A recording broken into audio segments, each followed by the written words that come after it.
अब म त भन्छु नेपालमा यदि क्रिस्चियन नभित्रिएको भए सायद यहाँका चाहिँ मूलवासी मङ्गोल समुदायहरू के हुन्थ्यो अर्धनिन्द्रामै हुन्थ्यो किनकि उनीहरूले अहिलेको समयमा भन्ने हो भने स्कुल खोलिदिएको छ कम्तीमा हाम्रो मान्छेले पढ्न पाएछन् हाम्रो मान्छेले भन्दा अझै उनीहरूले गाली गरे तापनि यो पादरीहरूले खोलेको भने तापनि उनीहरूको छोराछोरी त्यो स्कुलमा पढेर त्यो एकाडेमिक क्वालिफिकेसन लिएर उनीहरू संसार डुलिरहन्छ अनि त्यो चाहिँ देख्दैन अनि अब बुर्जुवा भन्दै हिजो माओवादीको जनयुद्ध कालमा यो बुर्जुवा शिक्षा के काम भन्दै बहिष्कार गर्नेहरू आज डाक्टर पिएचडी पढाएछन् आफ्ना छोराछोरीलाई होइन यो भने के हुँदैन राजनीति सबै एउटाले अर्कोलाई मुलुकियनमा अर्को थरी लेख्छ अब षड्यन्त्र कसरी हुँदो रहेछ संविधानमा देखाउनेमा चाहिँ संविधान चाहिँ अब संविधान सबैलाई समान गरिएको छ है अनि मुलुकियन भन्ने एउटा त्यहाँ चाहिँ विभिन्न कानुनहरू बनाउँदो रहेछ कि त्यो कानुनमा चाहिँ हामीलाई के भन्छ अब धर्म परिवर्तन गर्यो कसैले इच्छा र धर्म परिवर्तन गरे पनि त्यसलाई त जरिवानाको व्यवस्था गरेको छ जेल सजाय तोक्ने व्यवस्था गरेको छ लाछाप गरेको छ ल हेर्दिनु अब पछिल्लो अवस्थामा त तपाईँको चाहिँ आदिवासी जनजाति अर्थात् दलित समुदायले बढी धर्म परिवर्तन गरेको आरोप लगाइरहन्छन् त के हो होइन धर्म परिवर्तन के हो त जीवन परिवर्तन किन के धर्म परिवर्तन गरेर जन्मसिद्ध ऊ हिन्दूको चाहिँ रक्षक हो त्यही रक्षक के भन्दैछ भन्दाखेरि होली वाइन पिउ पुरस्कार थाप सहयोग लिऊ सहयोग पनि लिएर आउँदैछ हैन अब जसले चाहिँ पैसा खाइरहेको छ उनीहरू चुप लागेर बसिया छ अब त्यसको भारी कसलाई बोकाउँदैछ भन्दाखेरि सामान्य आस्था राख्ने मानिसहरूलाई आदरणीय दर्शकवृन्द नमस्कार म हरि जिज्ञासु तपाईँ हेर्दै हुनुहुन्छ faith centre TV faith centre टिभीमा हामीले विभिन्न व्यक्तित्वहरूलाई समेट्ने गर्छौँ ती व्यक्तित्वहरूमध्ये कोही धार्मिक व्यक्तित्वहरू हुनुहुन्छ कोही चाहिँ धार्मिक पक्षमा बोल्ने व्यक्तित्वहरू हुनुहुन्छ कोही धर्मनिरपेक्षको पक्षमा बोल्ने व्यक्तित्वहरू हुनुहुन्छ र कोही धार्मिक स्वतन्त्रता अर्थात् कोही हिन्दू राज्यको पक्षमा बोल्ने व्यक्तित्व हुनुहुन्छ देशलाई धर्मनिरपेक्ष चाहिन्छ अर्थात् हिन्दू राज्य चाहिन्छ के चाहिन्छ भन्ने विषयमा हामी फरक फरक व्यक्तित्वसँग विशेष कुराकानी गर्न गइराखेका छौँ आज त्यस्तो व्यक्तित्वसँग हामी विशेष कुराकानी गर्छौँ उहाँ हुनुहुन्छ जीवन मङ्गोल स्वागत छ हस् धन्यवाद सन्चै हुनुहुन्छ एकदमै आरामै छु सन्चै छु लामो समयपछि तपाईँसँग भेट्ने अवसर मिल्यो अनि दिनहरू कसरी बितिरहेछन् अहिले हाम्रो यो देशका मूलवासी मङ्गोलहरूलाई चेतना छर्दै जनजागरण गराउँदै साङ्गठनिक अभियानमा छौँ र यहाँ चाहिँ आवाजविहीनहरूको आवाज बनेर हामी देश दौडामा छौँ त्यसै सिलसिलामा अहिले पूर्व पश्चिम उत्तर दक्षिण गर्दै समय व्यतीत गरिरहेछौँ सुरुमै मैले त्यही विषयमा केन्द्रित रहेर क्वेसन गरेँ यो मङ्गोल नेसनल अर्गनाइजेसनले जुन मुद्दा उठाइराखेको छ त्यो मुद्दा खासमा जनजाति आदिवासी जनजाति समुदायको लागि मात्रै हो कि सिङ्गो नेपालीहरूको लागि हो त अब यसलाई बुझाइमा भर पर्छ होइन यो चाहिँ एउटा सकारात्मक सोचले चाहिँ हेऱ्यो भने यो सिङ्गो नेपालीको लागि हो नकारात्मक सोचले हेऱ्यो भने यो चाहिँ अब आदिवासी जनजाति भन्न तपाईँले भन्नुभयो हामी आदिवासी जनजाति भन्न रुचाउँदैनौँ हामी मूलवासी मङ्गोल भन्छौँ मूलवासी मङ्गोलको मात्र पनि देखिन्छ तर समग्रमा मङ्गोल नेसनल अर्गनाइजेसन डाक्टर गोपाल गुरुङले उठाएको मुद्दा भनेको अथवा आजभन्दा लगभग 52-53-54 वर्ष अगाडि डाक्टर गोपाल गुरुङले उठाउनु भएको एउटा एजेन्डा भनेको नेपालमा सङ्घीय लोकतान्त्रिक गणतन्त्र चाहिन्छ भन्ने हो यो सङ्घीय लोकतान्त्रिक गणतन्त्रले के मङ्गोलहरूलाई मात्र मूलवासीहरूलाई मात्र चाहिँ फाइदा गराउँछ यहाँनिर प्रश्न छ होइन त्यसो भएकोले गर्दाखेरि हाम्रो अभियान भनेको साझा नेपालीहरूको लागि हो जो चाहिँ सबै नेपालीहरूले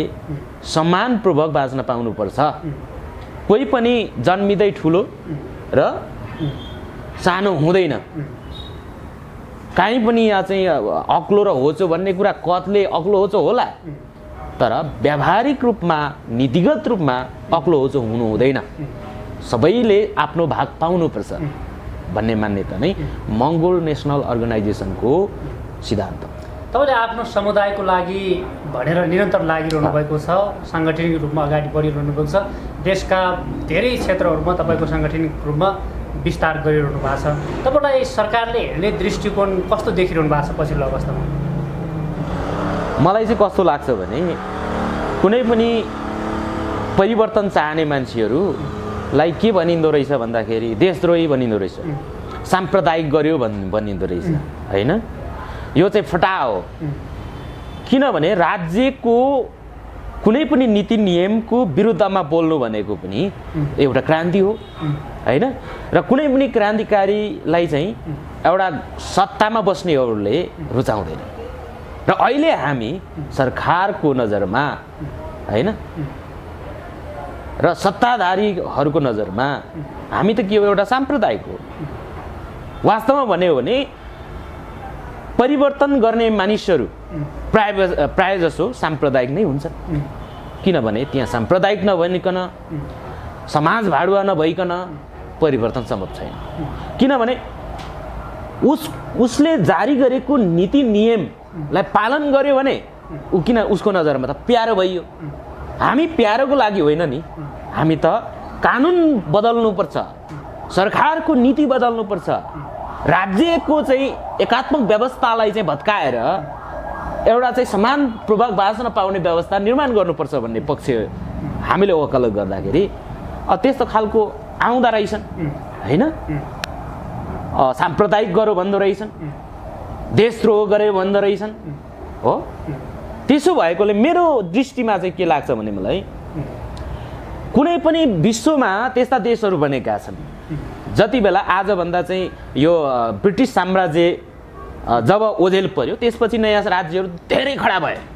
ती राज्यहरू खडा हुँदाखेरि के भनेको थियो भने ती राज्य खडा गर्ने मानिसलाई चाहिँ देशद्रोही हो, उनीहरूको पुतला जलाइन्थ्यो, उनीहरूलाई देश निकाला पनि गरिन्थ्यो, होइन? भनेपछि क्रान्ति भनेको त्यस्तो चिज रहेछ जुन एउटा चाहिँ जसले चाहिँ त्यो परिवर्तन, आमूल परिवर्तन ल्याउँदो रहेछ कि। अब त्यही भएर हामीलाई सरकारले अब राम्रो नजरले त हेर्ने कुरै भएन, किनभने सरकारको विरुद्धमा छौँ हामी, उसको नीतिको विरुद्धमा छौँ, होइन? जुन नीतिले हामीले विभेद गर्यो भनिरहेको छ भनेपछि उसले हेर्ने दृष्टिकोण भनेको के हो भन्दाखेरि साम्प्रदायिक भयो भन्ने। तर सबैभन्दा साम्प्रदायिक चाहिँ को हुँदो रहेछ भन्दाखेरि त्यो सत्तामा बस्ने, त्यो व्यवस्थाको सञ्चालन गर्ने जसले चाहिँ साम्प्रदायिकता गर्दो रहेछ। संविधानले आदिवासी अथवा तपाईँ त मूलवासी भनेर रुचाउनुहुन्छ, मूलवासीहरूलाई विभेद गरेको कति देख्नु भएको छ? होइन, हामीले संविधानले चाहिँ तल्लो वर्ग अथवा चाहिँ मङ्गोल भनौँ अथवा दलित समुदाय भनौँ अथवा पिछडिएका वर्गप्रति कतिको विभेद गरेको छ देखिन्छ कि? अब उनीहरूले भनेको कुराहरू सबै संविधानले समेटेको छ त? अब तपाईँ बुझाइदिनु के छ? अब म के भन्छु भने नेपालको संविधान 2072, होइन, यो जारी हुनुभन्दा अगाडि कतिवटा संविधान जारी भयो भन्दाखेरि 6वटा संविधान जारी भयो। 2007 सालदेखि नेपालमा संविधान लेखनको सुरुवात भएको छ, होइन? ती कुनै पनि संविधानले इभन 2047 सालको संविधान काङ्ग्रेस, एमाले, होइन, र पञ्चमण्डलीहरूले चाहिँ बनाएको संविधानले पनि नेपाललाई चाहिँ के गर्यो, हिन्दू राज्य घोषणा गरिदियो। त्योभन्दा अगाडिको संविधानहरू हेऱ्यौँ भने पृथ्वीनारायण शाहको महिमागान गरिएको, होइन, स्तुतिगान गाइएको संविधान लेखियो जसले चाहिँ हिन्दू राज्यकै पक्षपोषण गर्यो। 2047 को नि त्यही गर्यो।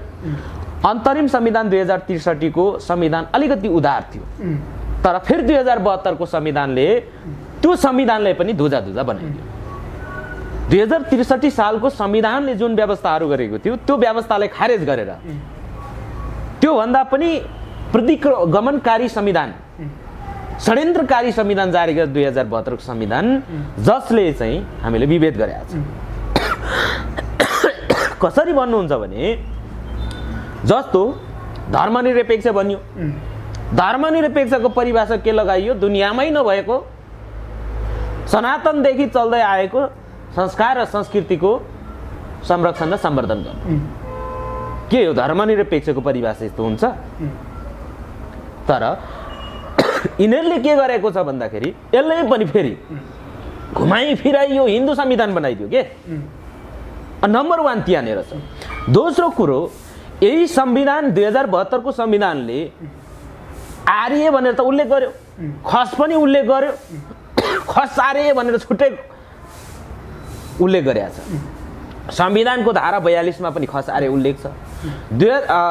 त्यही संविधानको धारा 84 को उपधारा 2 मा खस आर्य भन्नाले, सुन्नुहोस् है, खस आर्य भन्नाले बाहुन, छेत्री, सन्यासी, दशनामी, ठकुरी हैन, यी समुदायलाई चाहिँ खस आर्य भनिन्छ भनेर चाहिँ डिफिनेसन सहित बकाइदा त्यहाँ परिभाषा लगाइयो।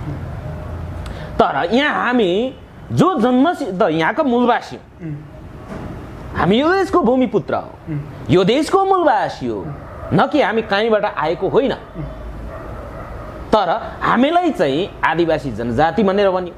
ल ठिक छ, आदिवासी जनजाति लेखियो रे, तर अब अधिकारको सवालमा हेर्नुहोस्, हामीले हाम्रो अधिकार के दिएको छ? संविधानले त दिएन। तपाईको अधिकार के हो? जस्तो यो संविधानले यहाँ कतिवटा भाषा बोलिन्छ हैन, कतिवटा यहाँ समुदाय छ, 125 वटा समुदाय छ भनेको छ हैन, थरी थरीको भाषा बोलिन्छ भनिएको छ।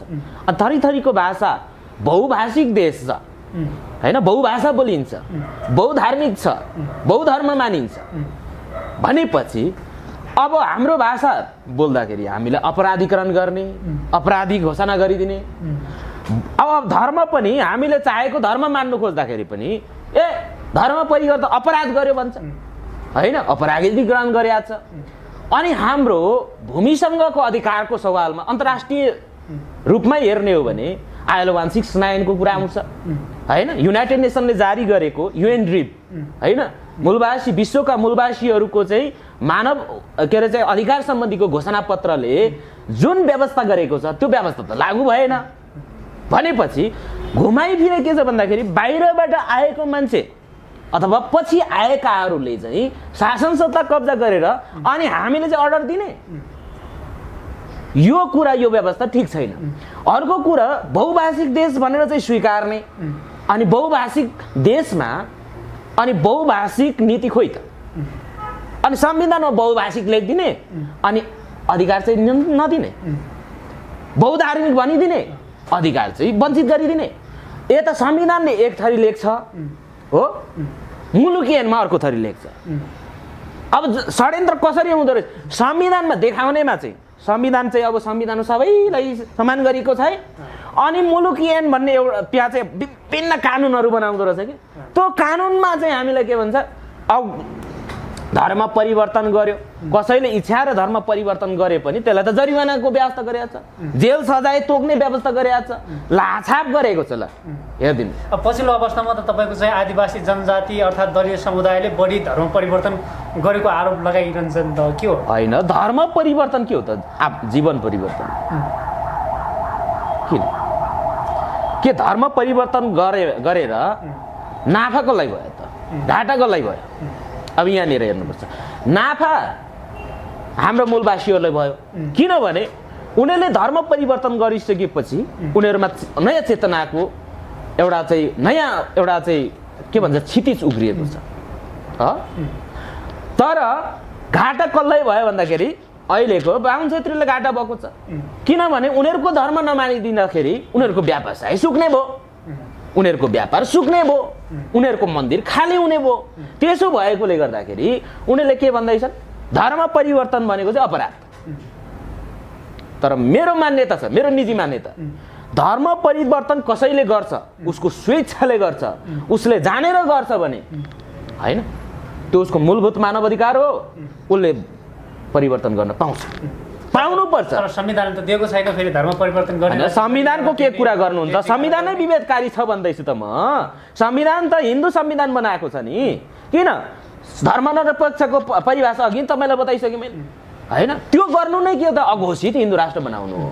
अब त्यहाँका चाहिँ गतिविधि हेर्नुहोस्, जब विक्रम सम्वतलाई, अब त्यसमा संविधान मौन छ, विक्रम नेपालको राष्ट्रिय सम्वत के हो भन्ने सम्बन्धमा यो नेपालको 2072 को संविधान मौन छ।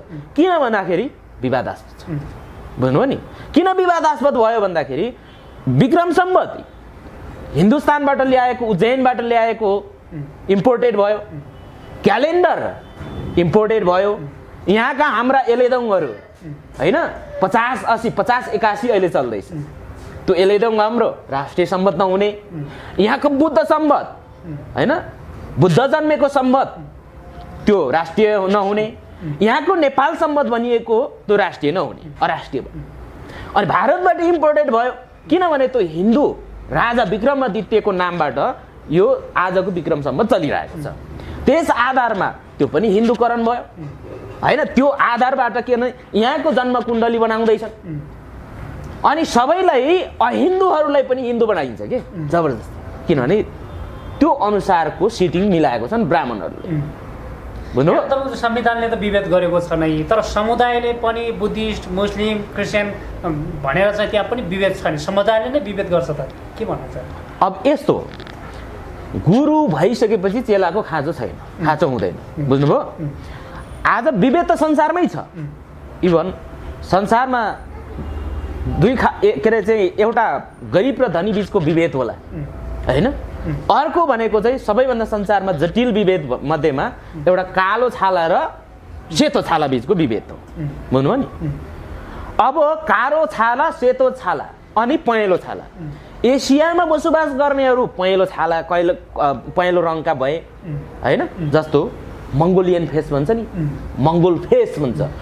अर्को व्हाइट आर्यन रेस भयो, त्यो चाहिँ सेतो वर्णका भए, र अर्को चाहिँ कालो वर्णको अफ्रिकन फेस जसको उसको छालै कालो छ होइन। भनेपछि यी तीनटा संरचनाका मान्छे संसारमा छन्। त्यो एउटा चाहिँ त्यो शारीरिक विशेषता भएका मानिसहरू मध्येमा सबैभन्दा डोमिनेसनमा परेको भनेको के अरे चाहिँ कालोहरू, दोस्रोमा एसियनहरू, एसियन भनेको मङ्गोलोइड पिपुलहरू। अब अर्को त्यसैबाट चाहिँ के भयो भन्दाखेरि जो अहिले पछिल्लो समयमा चाहिँ समाजशास्त्री मानवशास्त्रीले के भन्छन् भन्दाखेरि द्रविडियन रेसको अहिले जो दलित पिपुल भनेर चाहिँ भनिन्छ, इन्डियाको चाहिँ त्यहाँका दलित त्यहाँका चाहिँ ओबिसीहरूलाई चाहिँ द्रविडियन भन्छ क्या। इभन थारूहरूलाई पनि द्रविडियन भन्छ, तर मङ्गोलोइड स्टोककै हो। यिनीहरूलाई चाहिँ के गरियो भन्दाखेरि विशेष गरेर चाहिँ विभेद गरियो। किन भन्दाखेरि यहाँको दलित समुदायलाई, यहाँको चाहिँ मधेसी भनेर, थारू भनेर मुस्लिमहरूलाई चाहिँ एउटा धर्मको अन्तरले चाहिँ विभेद गरे, धर्मको कारणले विभेद गरेको छ। अर्को ऊ चाहिँ के भन्दाखेरि बाहुन क्षेत्रीहरूको दाजुमा उनीहरू कमजोर वर्गका भनेर एउटा विभेद गरेको छ। एउटा गरिबीको कारणले पनि विभेद परेको छ, र अर्को वर्ण रङको कारणले गर्दाखेरि पनि विभेदमा परेको छ। अब यस्तो खालको विभेदहरू संसारमा छन्। जस्तो यो ग्वाटेमाला भन्ने देशमा पनि त्यहाँ विभेद थियो के। जस्तो उनीहरू चाहिँ के अरे चाहिँ इन्डियन के भन्छ यो चाहिँ त्यहाँ सबैभन्दा पहिला अमेरिका भए ग्वाटेमालाहरूमा चाहिँ के थियो भन्दाखेरि रेड इन्डियन भन्नेहरू थियो के। त्यो अब सुन्नु, रेड इन्डियनहरूमाथि पनि विभेद थियो। कसले विभेद गर्यो त भने गोराहरू होइन। तर नेपालको विशेष गरेर नेपालमा चाहिँ कस्तो खालको दुई किसिमको चाहिँ विभेद छ। एउटा वर्णको आधारमा भयो, वर्ण भनेको रङ कलरको आधारमा भयो, कलर डिस्क्रिमिनेसन भयो। अर्को चाहिँ जातको आधारमा डिस्क्रिमिनेसन भयो। त्यो जातको आधारमा डिस्क्रिमिनेसन कसरी आयो त भन्दाखेरि त्यो चाहिँ धर्मको कारणबाट आयो। त्यो चाहिँ जब हिन्दुस्तानमा अहिलेको जो चाहिँ जम्बुद्वीप भारतमा जुन एउटा धर्म निर्माण भयो, धर्मको अहिले रङ दिएको छ। अब हुन त धर्म भनिएको छैन, तर धर्मको रङ दिएको छ हिन्दू धर्म। हिन्दूले चाहिँ के गर्यो, वर्ण व्यवस्थालाई अँगाल्यो। वर्ण व्यवस्थामा के आयो त भन्दाखेरि चार वर्णको कुरा आयो। नेपालमा त्यही अभ्यास गर्दै सर्वप्रथम लिच्छवी कालमा होइन वर्ण व्यवस्थाको कुरा आयो। त्यहाँ चाहिँ 4 वर्ण 18 जातको कुरा आयो। त्यो चाहिँ किन लिच्छवीहरूको एउटा चाहिँ राज्य सत्ता हुँदाखेरिको त्यो सीमित वंशमा थियो। त्यसलाई पछि 13औं-14औं शताब्दीमा जयस्थिति मल्लले फेरि 4 वर्ण 18 जातलाई चाहिँ फेरि 18 जात भनेर चाहिँ त्यसलाई चाहिँ अझै विस्तृत गरेर नेवारी समुदायलाई चाहिँ के गर्यो, 4 वर्ण 64 जात भनेर चाहिँ विभाजन गर्यो हैन। जनै लाउनेदेखि लिएर सनै फुक्नेसम्मको व्यवस्था गरिदियो। त्यसलाई पछि रामशाहले सुदृढ गरे, 4 वर्ण 36 जातको बने। त्यसलाई चाहिँ पृथ्वीनारायणले अझ मजबुत बनाए। जङ्गे राणाले चाहिँ के गरे, अझ त्योभन्दा व्यापक सुदृढ गरेर अब पानी चल्ने मतवाली पानी नचल्ने मतवाली मासिने मतवाली र नमासिने मतवाली बिचको चाहिँ एउटा कानुन बनायो। त्यही कानुनको आधारमा आजसम्म नेपालमा के छ जातीय व्यवस्था छ। अनि यो जात व्यवस्थाले चाहिँ के गर्यो त भन्दाखेरि एउटा जातले अर्को जातलाई हेर्न नसक्ने, एउटा जातले अर्को जातलाई चाहिँ डोमिनेसन गर्नुपर्ने, एउटा जात चाहिँ ठुलो भयो अर्को जात सानो भयो। यस्तो विभेद चाहिँ कहाँबाट पैदा भयो त भन्दाखेरि शास्त्रीय आधारमा हैन धार्मिक आधारमै त्यो विभेद आयो। त्यहाँबाट बिस्तारै बिस्तारै कानुनी त्यही हिन्दू धर्मको आधारमा कानुनी संरचना बनाएर कानुनी मान्यताहरू बनाएर नीति नियम बनाएर चाहिँ सिकन्जा लगाइयो र के गर्यो त भन्दाखेरि विभेदको श्रृङ्खलालाई चाहिँ मजबुत बनाइयो, जसको चाहिँ स्वरूप के भयो भन्दाखेरि सबैभन्दा माथि बाहुन रह्यो, त्यसपछि क्षेत्रीय रह्यो, त्यसपछि वैश्य रह्यो, त्यसपछि शूद्र सबैभन्दा पितमा।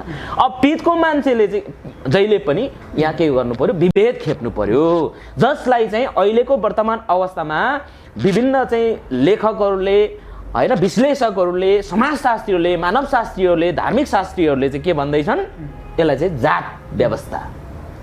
अब यो जात व्यवस्थाले गर्दाखेरि नै के भयो त भन्दाखेरि एकले अर्कालाई विभेद गर्न सिकाएको छ हैन। यो चाहिँ श्रेणीबद्ध श्रृङ्खलाबद्ध योजनाबद्ध तरिकाले आएको कारणले गर्दाखेरि अब पहिला जस्तो मङ्गोलहरूमा विभेद थिएन हैन, विभेद थिएन किनभने धनी गरिब बिचको एउटा खाडल थियो होला, तर जात बिचको विभेद थिएन।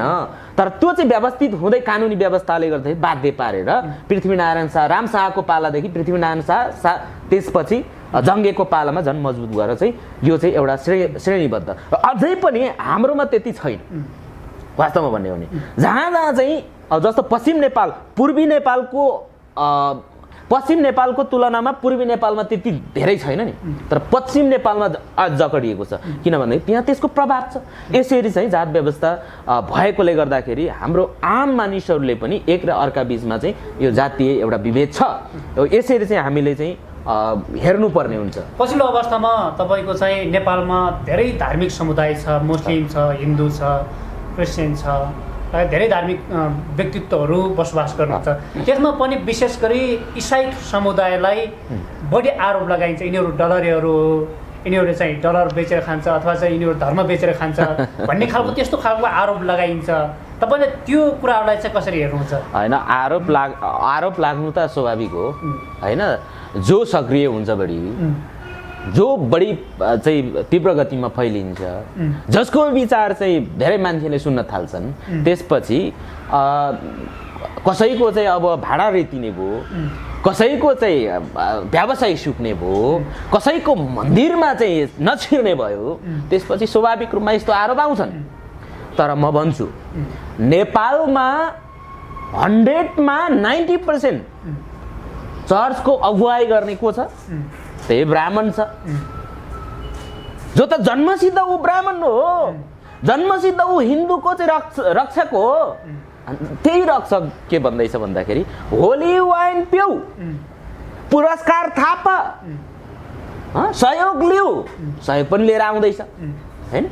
अब जसले चाहिँ पैसा खाइरहेको छ उनीहरू चुप लागेर बसिया छ।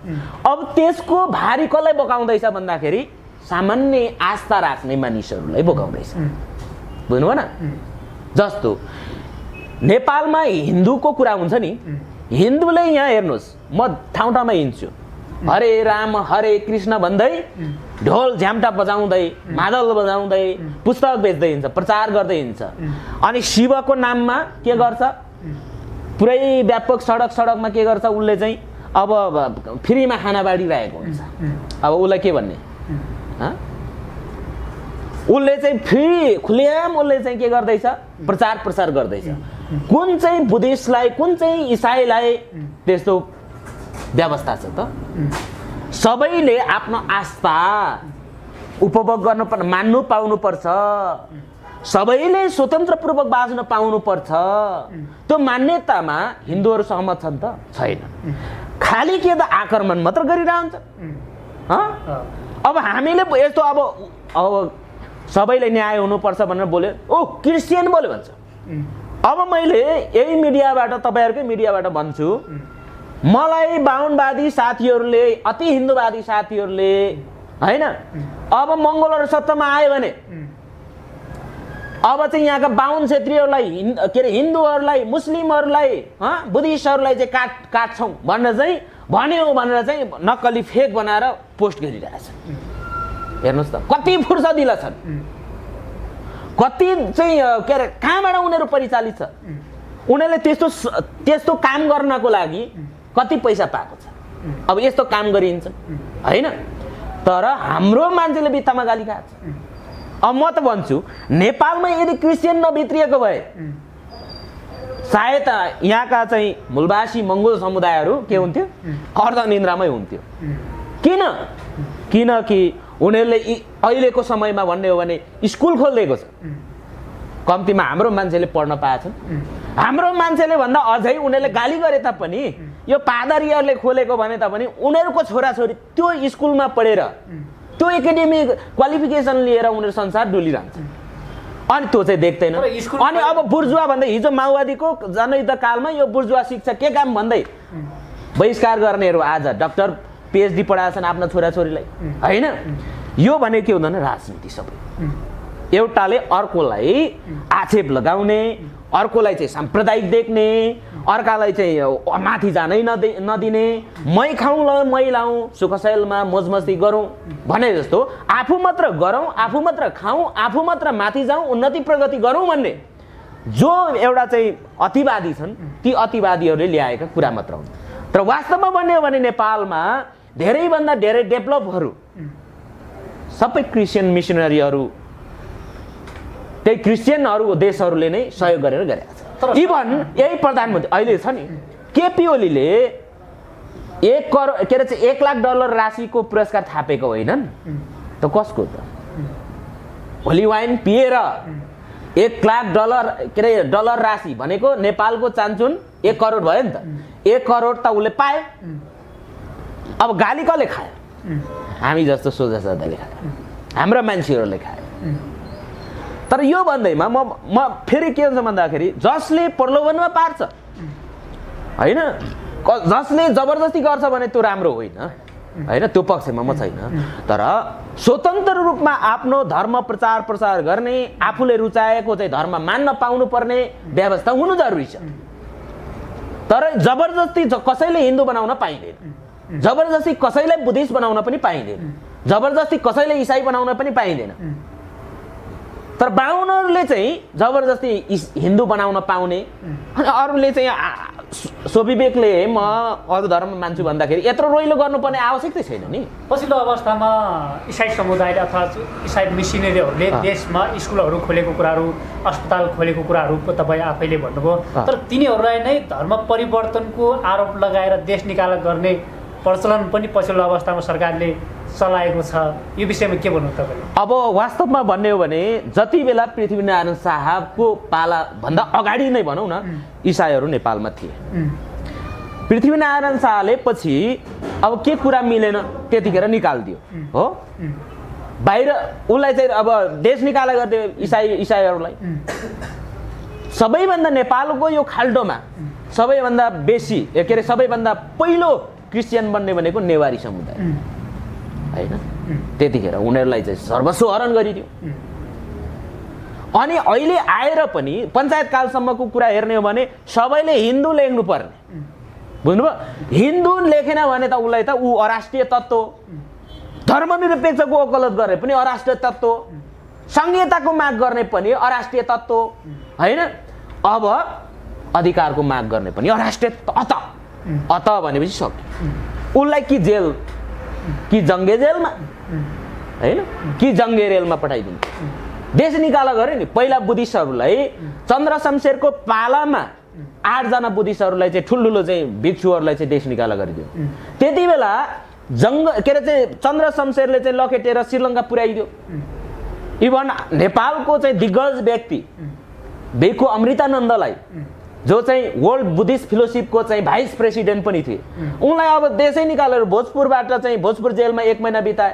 त्यहाँबाट देश निकालेर ऊ चाहिँ वीरगञ्जको नाका कटाएर उता श्रीलङ्का गएर आश्रय लियो। श्रीलङ्काले त्यतिखेर चन्द्र शमशेरलाई थर्काएपछि मात्र उनलाई फेरि फर्केका हुन्।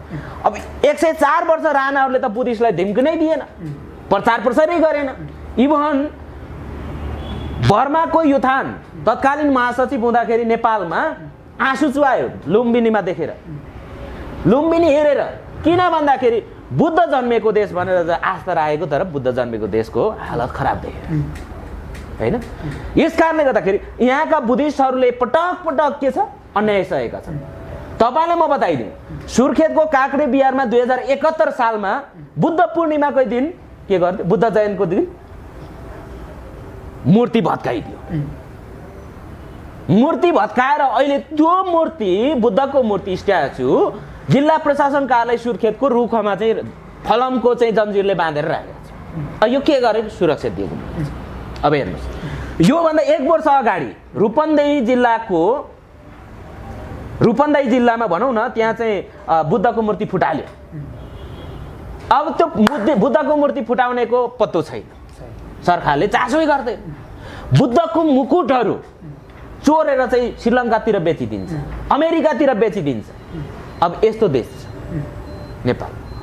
अनि त्यही मान्छेहरू बुद्धको मुकुटहरू, मन्दिरको मुकुटहरू चोरेर बेच्नेहरू, बुद्धको मूर्ति चोरेर बेच्नेहरू चाहिँ आज हिन्दू राष्ट्र चाहियो भन्छ।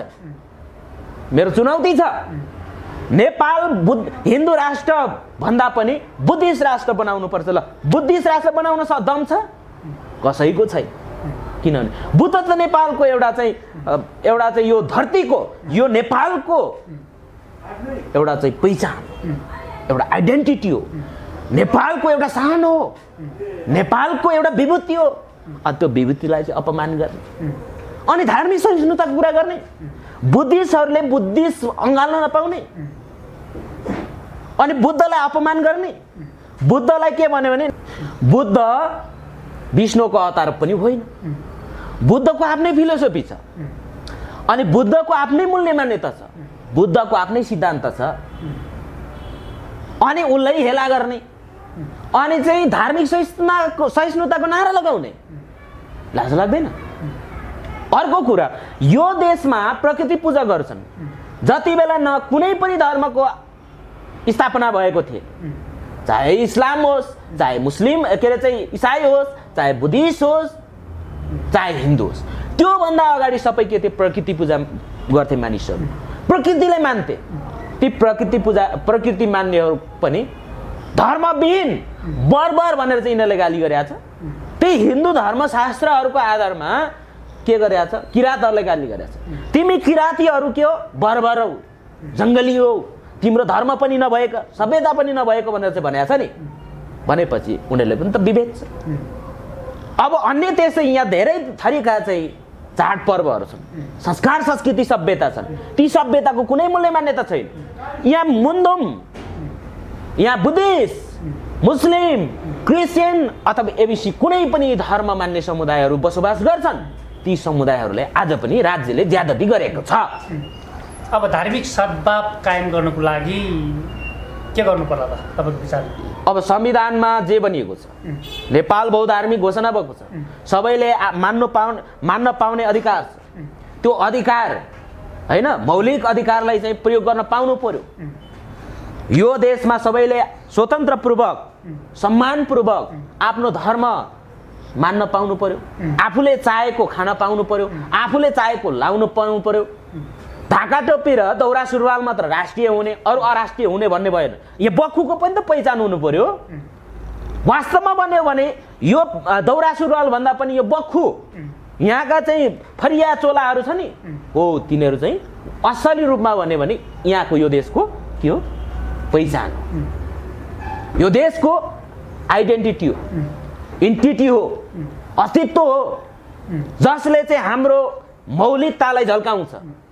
दौरा सुरुवाल ढाका टोपी लगाउनु पहाडे राष्ट्रवाद अरे के, ब्राह्मणवादी राष्ट्रवाद, त्यस्तो राष्ट्रवाद यहाँ हामीले खोजेको होइन।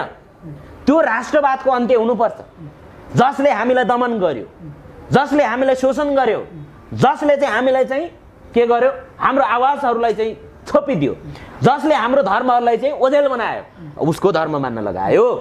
भनेपछि अब संविधानमा भएका प्रावधानहरू परिवर्तन हुनु पर्यो। हामीले त के भनेको छौँ भने संविधान यो विभेदकारी भयो, यो संविधानलाई परिवर्तन गर्नु पर्यो। परिवर्तन भन्नाले यसलाई पुनर्लेखन गर्नु पर्यो र यसलाई जुन कुरा चाहिँ फटाई कुराहरू छन्, दुष्टै कुराहरू छन्, चतुरै कुराहरू छन्, षड्यन्त्रकारी छन्, यी षड्यन्त्रकारी कुराहरूलाई चाहिँ हटाउनुपर्छ। अनि चाहिँ ऐन कानुन बनाएको छ नि, संविधान त एउटा थरी छ, तर ऐन कानुन त्योभन्दा खतरनाक बनाएको छन्। जस्तो संविधानले बहुधार्मिकको कुरा चाहिँ गरेको छ, यता फेरि मुलुकी ऐनले के गरेको छ, बहुधार्मिक एउटा चाहिँ अभ्यासलाई रोकेको छ। अनि त्यसलाई जलाइदिनुपर्छ क्या। अब सुधारेन भने जलाउनु पर्यो, त्यो बाध्यता हो होइन। सुध्रियो भने जलाउनु परेन, त्यसलाई सुध्री गरेर लैजाउँ, हाम्रो भनाइ थियो। सबैले चाहिँ बराबरी आफ्नो हिस्सा के अरे चाहिँ पायो भने कसैले यो आवाज उठाउनै पर्दैन के। तर समस्या के हो भने अब हिन्दू राष्ट्र चाहियो भन्छ यिनीहरूले, जबकि यहाँ बुद्धको देश हो। हिन्दू त इन्डियाबाट आयो, अनि हिन्दूको एउटै हिन्दू धर्म पनि नभनौँ, इन्डियाले भनिसकेको छ 1995 मै इन्डियाको सुप्रिम कोर्टले फैसला गरे Hinduism is not a religion भनेको छ, हिन्दू धर्म होइन। 1928 सम्म हिन्दू धर्म भनिएकै थिएन होइन। जबरजस्ती हिन्दू धर्म भन्ने, हिन्दू राष्ट्र भन्ने, पृथ्वीनारायणले चाहिँ अराष्ट्रिय के अरे चाहिँ स्लोगन लगाउने, नारा लगाउने, यो कारणले गर्दा यसलाई नै चाहिँ निरन्तरता दिने हो भने त्यसले के हुन्छ, सद्भाव कायम हुँदैन। र सही रहनु पनि यहाँ त अहिले के भन्छ भने यहाँ सद्भाव कायम राखेको भन्छ। 2019 को संविधानले त नेपालले हिन्दू राज्य बनाएको थियो, अनि जबरजस्ती हिन्दू राज्यमा एक भाषा, एक धर्म, एक भेष नीति बनाएको थियो। आफ्नो भाषा पनि प्रयोग गर्न नपाउने, आफ्नो चाहिँ आफूले चाहेको लुगा पनि लगाउन नपाउने, दौरा सुरुवाल नै ठाट्नु पर्ने, अनि हिन्दू धर्म नै मानिदिनु पर्ने। त्यो माने बापत चाहिँ के भने राष्ट्रवादी ठहरिने।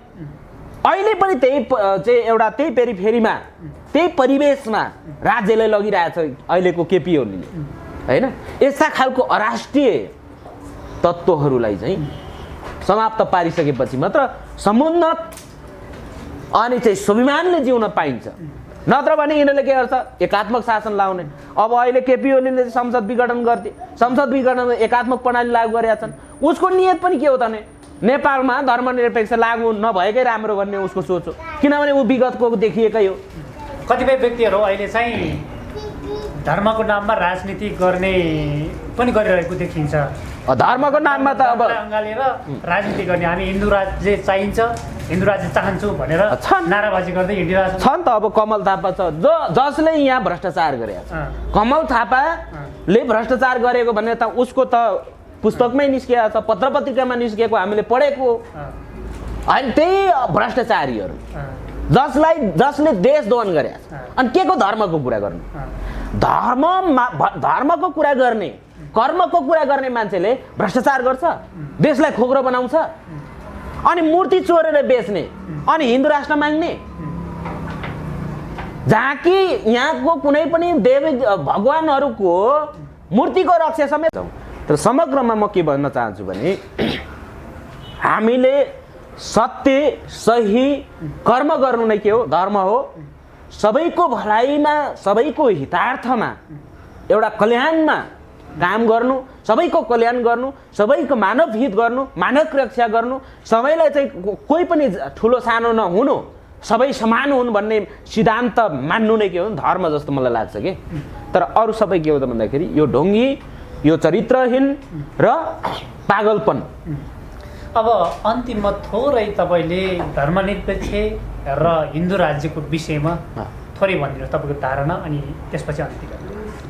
अब हाम्रो एउटा चाहिँ साङ्गठनिक धारणा भनेको के हो भने, अथवा मेरो व्यक्तिगत म के चाहन्छु त भन्दाखेरि म मङ्गोल नेसनल अर्गनाइजेसन डाक्टर गोपाल गुरुङमा अथवा गोपाल गुरुङको पछि म किन लागेँ, उहाँको सिद्धान्तको पछि किन लागेँ भन्दाखेरि नेपाल के हो, बहुधार्मिक देश हो होइन, अहिलेको भाषामा भनौँ न।